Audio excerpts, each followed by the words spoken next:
Have you ever thought of wrapping pork in more pork? Yeah.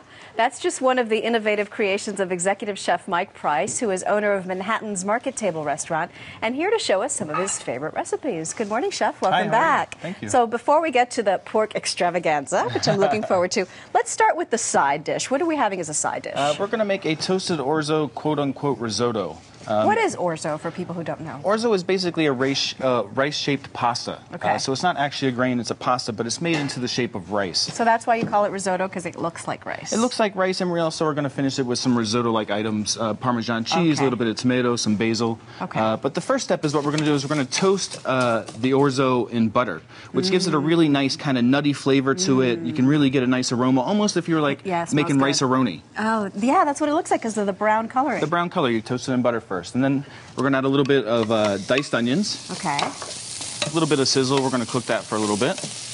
And then we're going to add about incredible. 2 cups or so of chicken stock. Oh, so that's a lot. That's a lot of chicken stock. All right. The orzo is going to absorb all that, and between steam and coming out, and we're going to be pure flavor. Pure flavor, and we're going to season that with just a little bit of salt and pepper. Okay. And bring it to a nice boil. Great. And this goes very well with the pork that we're going to make? It goes great with the pork. We're going to have some olives and tomato in there. We're wrapping the pork in pancetta, all kind of Mediterranean flavors. So you're wrapping pork in pancetta, so you're wrapping pork with pork. That's correct. All right, I like it already. It's a pork tenderloin, so you can see it's pretty lean in fat. So what we're going to do is add some more fat back to that meat, and we're going to do that in the form of pancetta. This is Hampshire pork. If I go to the butcher, do I just say that, or do I just say pork tenderloin? Same thing? If you can get the Hampshire pork tenderloin, that'd be great. That's Berkshire pork tenderloin is also really good. They're both breeds of pork that came over from England that are still pure breeds here in America. They're really, really great. Can you show me how you wrap it? Sure. What we do is take the pancetta. It's in a naturally kind of round shape. And that's Italian bacon, right? Italian bacon, that's correct. So what we're going to do is kind of elongate that pancetta. It's really nice to have it room temperature so it's kind of pliable. And we're going to put the pork right on top and just kind of roll around.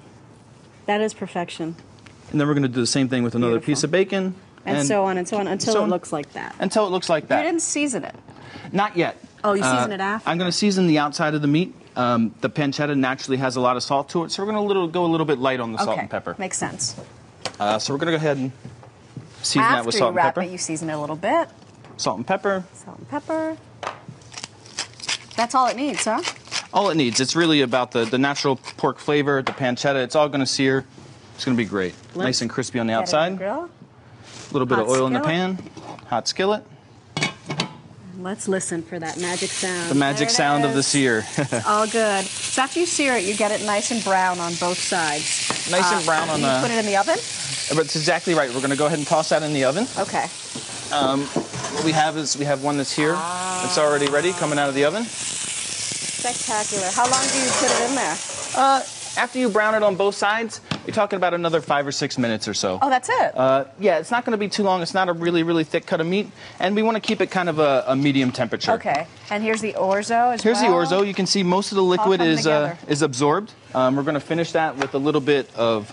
You had the orzo in the oven too? The orzo was in the oven. Oh, okay. Once this comes to a boil, you can toss that in the oven, and that can kind of...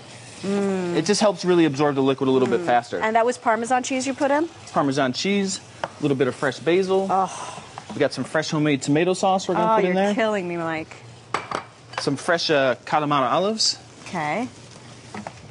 All right, let's get some on a plate real quick before we run out of time, because we got to taste this. We're going to taste it. A little baby spinach at the end. Oh, that's a good idea. Just to kind of wilt it in there. All right, go ahead, Chef. All right. All right.